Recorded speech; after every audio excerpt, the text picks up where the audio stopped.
Dalam nama Yesus, berikan kepadaku Tuhan Yesus hikmat, berikan kepadaku ilham, berikan kepadaku kosakata yang baik yang benar, pasti lidah berbicara dalam menyampaikan apa yang harus kusampaikan. Tuhan Yesus, semuanya untuk kebaikan supaya makin hari makin banyak orang-orang yang berani memberitakan Injil Yesus Kristus, Injil keselamatan, Injil kerajaan. Terima kasih Tuhan, dalam nama Yesus kami berdoa, mengucap syukur, haleluya, amin.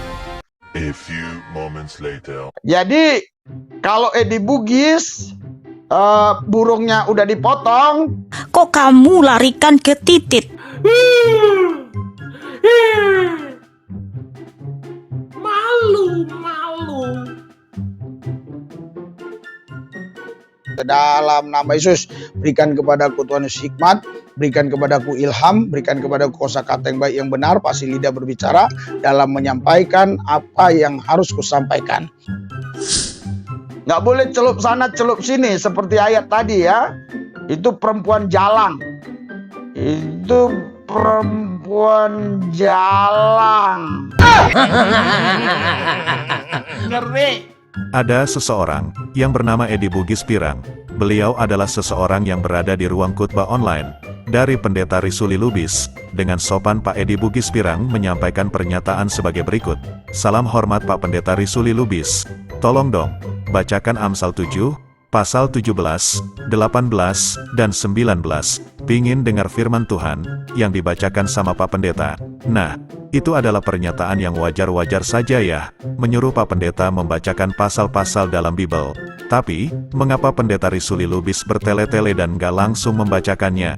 Apa penyebabnya? Apakah ada sesuatu yang membuat Pendeta Risuli Lubis sehingga membuat dia terguncang dan sulit untuk langsung membacanya? Seakan mulut dan lidahnya seketika membeku, sehingga membuat suaranya tertahan dan kembali ke perut kali ya.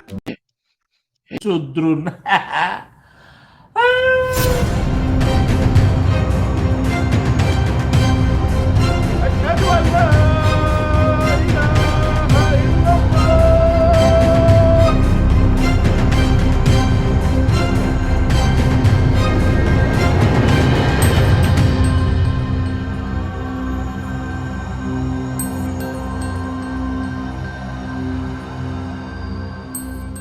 Bismillahirrahmanirrahim. Kali ini, saya akan bahas sesuatu yang cukup ngeri-ngeri sedap. Lagi-lagi Pendeta Risuli Lubis yang insya Allah akan mengocok perut kita sampai muntah-muntah. Kalian pasti sudah tahu kan, kalau Pendeta Risuli Lubis sedang berbicara atau berkhutbah di depan jamaahnya, dia selalu mengeluarkan suara yang keras dan lantang. Padahal Alkitab berkata, bukan susah payah kita yang menjadikan kita kaya, tapi berkat Tuhan lah yang menjadikan kita kaya. Hoax terus. Berikan sorak-sorai buat Tuhan. Ya, jadi saudara Bapak Ibu sekalian, Anda yang memang betul-betul punya hati misi Injil Kerajaan Allah, baik itu dalam penginjilan, baik itu dalam investigasi, supaya terbukti mana yang benar, mana yang salah, mana yang hoak, mana yang benar. Anda bisa dukung pelayanan ini di rekening yang ada di layar ini, di deskripsi juga ada, saudara. Nah, ada beberapa himbauan kecil yang harus saya sampaikan. Terus terang, jangan Anda nyumbang ke rekening. Viralkan. Itu berarti menghancurkan negara kita, menghancurkan Indonesia. Woi, fans MU ngomong dong, senggol dong gitu. Anda memberi, Anda tidak mungkin jadi miskin. Anda tidak memberi pun tidak mungkin jadi kaya. Memang kerjaannya tipu-tipu. Lebih berbahagia yang memberi daripada menerima, saudara. Nggak ada sejarah macam begitu.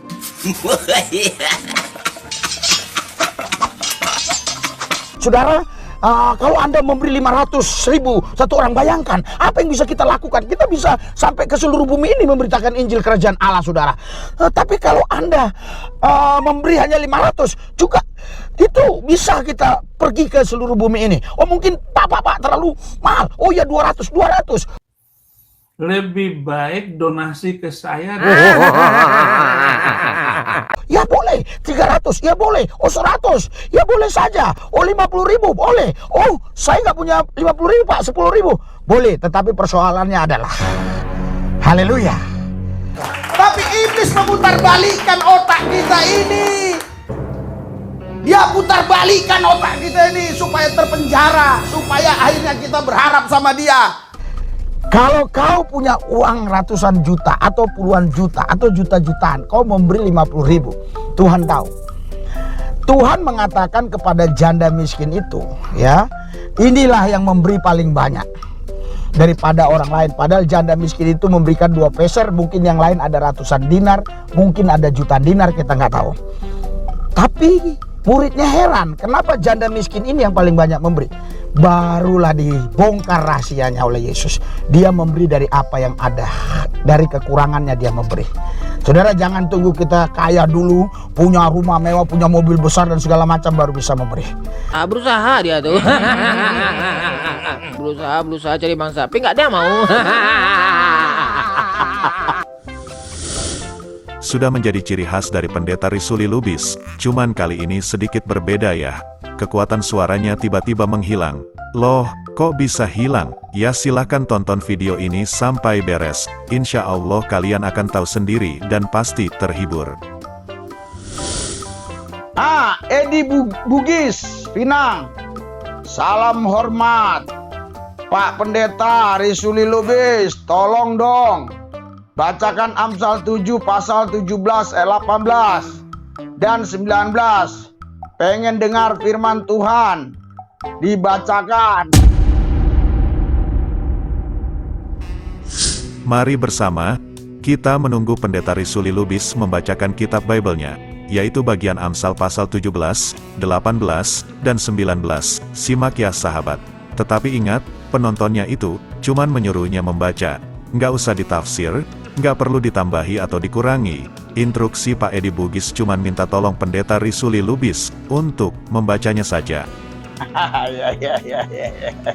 Amsal 7 ya, pasal Amsal 7 kok pasal 17? Amsal 7 ayat 17, 18, 19 ya. Amsal 7 ya. Amsal 7 saya bacakan ya. Ya, Amsal 7. Ya, nggak apa-apa yang lain ya, sabar ya. Siapa tahu ini ada pesan-pesan Tuhan. Cakep, mantap. Amsal 7 ayat 17. Pembaringanku telah, apa ini? Oh, pembaringanku telah kutaburi dengan mur, gaharu dan kayu manis. Oh, Ya mau gimana lagi? Yuk, tawa yuk. Tahu aja, nggak apa-apa. Yuk. iya. Jadi, saudara, makanya kalau pikirannya najis cabul ya, ini bahaya ini. Ini kayaknya si Edi Bugis ini, maaf ya, kuduga suka kawin-kawin nih. Kau itu nggak punya sopan santun. Kau itu pendeta apa? Digegen pressing balik KO tuh. Gimana toh Pak Pendeta Risuli Lubis ini? Kan cuman dimintai tolong oleh penggemarnya untuk membacakan bagian tersebut dari kitab Bible-nya sendiri. Sebenarnya, bisa membaca atau enggak Pak? Kalau bisa baca, berani nggak nih membacanya? Nah, aneh bukan? Pendeta Risuli Lubis cuman disuruh membaca saja. Malah memfitnah Pak Edi Bugis dengan tidak hormat. Padahal Pak Edi Bugis menyampaikan hal tersebut dengan sopan. Bahkan di kalimat pembukanya itu, kalimatnya sangat santun. Saya jadi penasaran, apa sih isi tulisan di Bible tersebut, yang sehingga membuat Pendeta Risuli Lubis harus berputar sana-sini dan belibet untuk membacanya. Yah, kita lanjutkan saja videonya. Kira-kira jurus apa lagi yang akan digunakan untuk menghadapi isi Bible-nya tersebut? Kuduga ya, ini kayaknya suka saya duga ya, karena dia mengartikan ayat ini. Saya baca ya.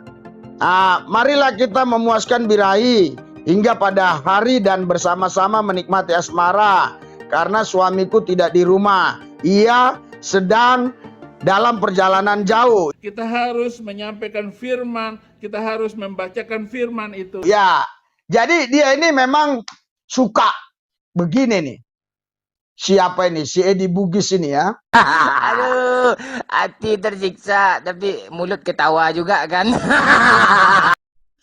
Mantap, mantap, muantaps. Pendeta Risuli Lubis benar-benar membacanya. Mari kasih aplaus.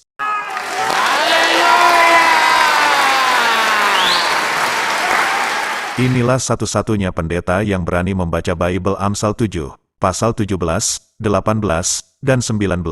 Nah, sekarang kita semua tahu isinya. Mungkin inilah yang menyebabkan pendeta Risuli Lubis sangat hati-hati, pelan-pelan, berputar-putar, serta belibet banget saat si penonton minta tolong untuk membacanya, sampai penontonnya ini dituduh yang enggak oleh si pendeta M3 ini. Baiklah sahabat beriman, kita lanjut sedikit lagi. Edi Bugis, kalau di ajaran Yesus itu punya istri lebih dari satu aja tidak boleh. Ya, karena apa yang dipersatukan Tuhan, itu tidak boleh diceraikan. Jadi, satu istri, satu suami, satu istri. Ya, jadi kalau Edi Bugis, burungnya udah dipotong, ya, itu harus bertobat. Nggak boleh celup sana, celup sini, seperti ayat tadi ya. Itu perempuan jalang. Itu perempuan yang tidak benar. Ya, itu memang firman Tuhan.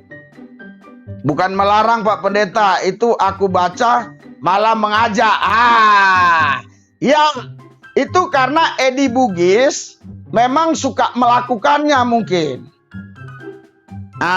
Jadi kalau memang kita waktu baca ayat Alkitab sudah ada di pikiran kita untuk hal-hal yang najis, maka ketika kita membaca ayat ini, maka kita didorong oleh hati nurani kita untuk melakukannya. Halo, konslet otaknya. Bautnya satu hilang. Kena lockdown. Kasihan, janganlah diketawain gitu.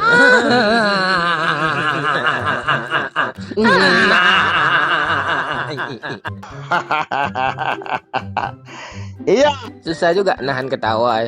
si Edi Bugis ini waktu baca ini sudah kepengen. Melawak United nih udah kelihatan goblok ya kan. Di sini pendeta Risuli Lubis semakin panas, dan semakin melontarkan banyak tuduhan kepada penontonnya. Entah apa yang salah pada penontonnya. Padahal si penonton hanya meminta tolong untuk membacakan hal tersebut, tanpa harus menafsirkan sana-sini, tanpa harus menambah atau mengurangi isi dari Bible-nya itu. Tapi akalnya itu, kok bisa malah memberikan prasangka yang paling buruk terhadap penontonnya. Karena mungkin peperangan mental ya, pendeta Risuli Lubis terpaksa, mau nggak mau, ya harus baca, daripada derajatnya sebagai pengayom jemaat, bisa runtuh dan turun drastis, serta malu mungkin ya.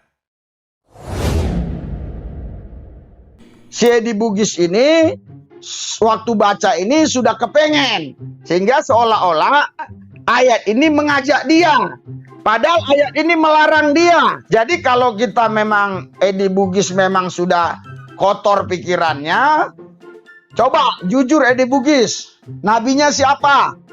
Saya tahu pasti kalau nabinya dikasih tahu, saya tahu nih. Nah, pendeta Risuli Lubis kehilangan arah, sampai-sampai membuat asumsi yang di luar nalar, bahkan sampai menuduh ke arah yang gak ada kaitannya dengan isi Bible tersebut. Kalau kita cermati, isi dari Bible itu sudah jelas, kata-katanya adalah marilah. Apakah kata-kata marilah itu sebuah larangan? Jelas nggak dong. Marilah itu adalah ajakan. Nah, di sini pendeta Risuli Lubis ngeles lagi. Pertanyaannya, apa salahnya penonton tersebut, yang sehingga membuat pendeta Risuli Lubis malah mencaci maki serta makin panas dengan tingkahnya sendiri? Pak Pendeta, bisa Amsal 7 dibacakan? Ya, tolong masukkan ke situ biar dilihat oleh teman-teman. Ada lagi deh nih. Pak Pendeta, bisa dibacakan Amsal 7 dibacakan di gereja pakai toa.